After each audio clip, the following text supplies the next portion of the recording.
नमस्कार, आपके साथ मैं हूं सुरभि शर्मा और आप देख रहे हैं TV9 डिजिटल। मिडिल ईस्ट में जंग अब खतरनाक मोड़ लेती नजर आ रही है और ईरान और इजरायल के बीच शुरू हुआ संघर्ष धीरे धीरे कई देशों को अपनी चपेट में ले रहा है। खाड़ी क्षेत्र से लेकर भूमध्य सागर तक मिसाइल और ड्रोन हमलों की खबरें हैं।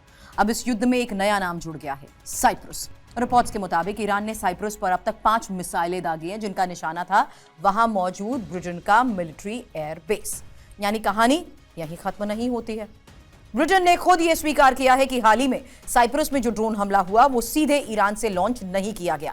फिर सवाल उठता है, अगर ईरान ने ड्रोन लॉन्च नहीं किया तो यह हमला किसने किया?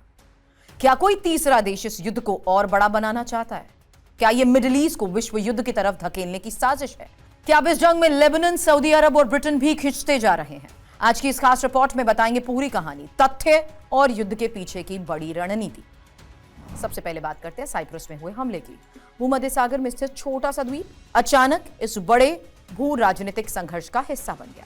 रिपोर्ट्स के मुताबिक जंग शुरू होने के बाद से साइप्रस की तरफ कम से कम 5 मिसाइलें दागी गई। मिसाइलों का लक्ष्य था साइप्रस में मौजूद ब्रिटिश मिलिट्री एयरबेस। ये एयरबेस बेहद रणनीतिक माना जाता है क्योंकि यहां से ब्रिटेन और उसके सहयोगी देश मिडिल ईस्ट में सैन्य ऑपरेशंस चलाते हैं। इस दौरान साइप्रस के मेडिटेरेनियन आइलैंड पर एक वन वे अटैक ड्रोन ने भी हमला किया। वन वे अटैक ड्रोन यानी ऐसा ड्रोन जो सीधे टकराकर विस्फोट करता है।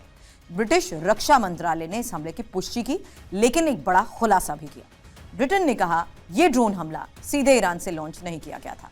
यहीं से शुरू होता है पूरे मामले का सबसे बड़ा रहस्य। ब्रिटिश अधिकारियों के मुताबिक हमले में इस्तेमाल किया गया ड्रोन शाहिद ड्रोन जैसा दिखता है और शाहिद ड्रोन ईरान द्वारा डिजाइन किया गया एक बेहद खतरनाक और सस्ता अटैक ड्रोन है। खासतौर पर लंबी दूरी तक उड़ान भरकर सीधे लक्ष्य पर टकराने के लिए यह बनाया गया। लेकिन एक अहम बात यह, शाहिद ड्रोन की टेक्नोलॉजी अब कई देशों तक पहुंच चुकी है। विशेषज्ञों के मुताबिक कई देश और संगठन इस ड्रोन की कॉपी बना चुके हैं। इसलिए यह तय करना मुश्किल हो चुका है कि हमला वास्तव में किसने किया। इस बीच साइप्रस सरकार ने भी एक बड़ा दावा किया। साइप्रस के deputy government spokesperson Yannis Antonio ने कहा यह ड्रोन लेबनान की दिशा से आया था। अगर यह दावा सही है तो इसका मतलब यह है कि इस पूरे घटनाक्रम में लेबनान भी शामिल हो सकता है और यहीं से इस युद्ध का दायरा और बड़ा होता दिखाई दे रहा है। लेबनान का नाम आते ही एक और संगठन चर्चा में आ जाता है और वो है हिजबुल्लाह। हिजबुल्लाह लेबनान में सक्रिय एक शक्तिशाली शिया मिलिटेंट संगठन है, लंबे समय से ईरान का करीबी सहयोगी। विशेषज्ञों का मानना है कि अगर लेबनान से ड्रोन लॉन्च हुआ है तो इसमें हिजबुल्लाह की भूमिका हो सकती है। वैसे भी हिजबुल्लाह पहले से ही इजरायल के खिलाफ मोर्चा खोले हुए है। पिछले साल भी हिजबुल्लाह ने इजरायल पर सैकड़ों ड्रोन और रॉकेट हमले किए। अब जब मिडिल ईस्ट में फिर से युद्ध की आग भड़क रही है तो हिजबुल्लाह भी एक्टिव है। अगर हिजबुल्लाह पूरी तरह युद्ध में उतरता है तो यह संघर्ष सीधे इजरायल बनाम लेबनान की जंग में बदल सकता है। इस बीच एक और चौंकाने वाली खबर, सऊदी अरब ने दावा किया कि उसने 2 संदिग्ध एजेंट्स को गिरफ्तार किया है। सऊदी अधिकारियों के मुताबिक ये एजेंट रिहायशी इलाकों पर हमला करने की योजना बना रहे थे। कुछ रिपोर्ट्स में तो दावा यह किया गया कि इन एजेंट्स का संबंध इजरायल की खुफिया एजेंसी मोसाद से हो सकता है।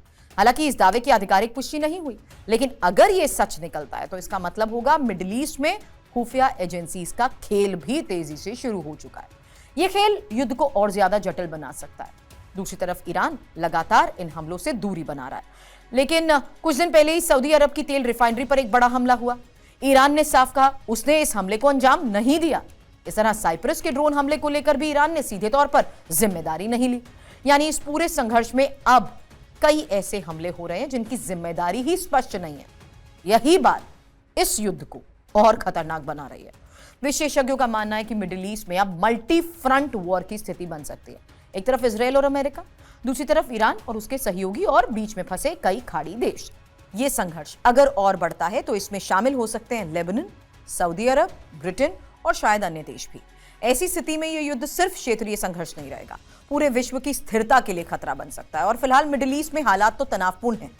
ड्रोन हमले, मिसाइल वॉर, खुफिया ऑपरेशंस, सब कुछ एक साथ हो रहे हैं। सबसे बड़ा सवाल भी वही है, साइप्रस पर हमला आखिर किसने किया? और क्या यह ईरान के सहयोगियों का काम है या कोई तीसरी ताकत इस युद्ध को और भड़काना चाहती है? आने वाले दिनों में इन सवाल के जवाब पूरी दुनिया की राजनीति को भी प्रभावित कर सकते हैं। फिलहाल इस बड़ी खबर पर हमारी लगातार नजर बनी है और आपको ये रिपोर्ट महत्वपूर्ण लगी तो वीडियो को करें लाइक और चैनल को करें सब्सक्राइब।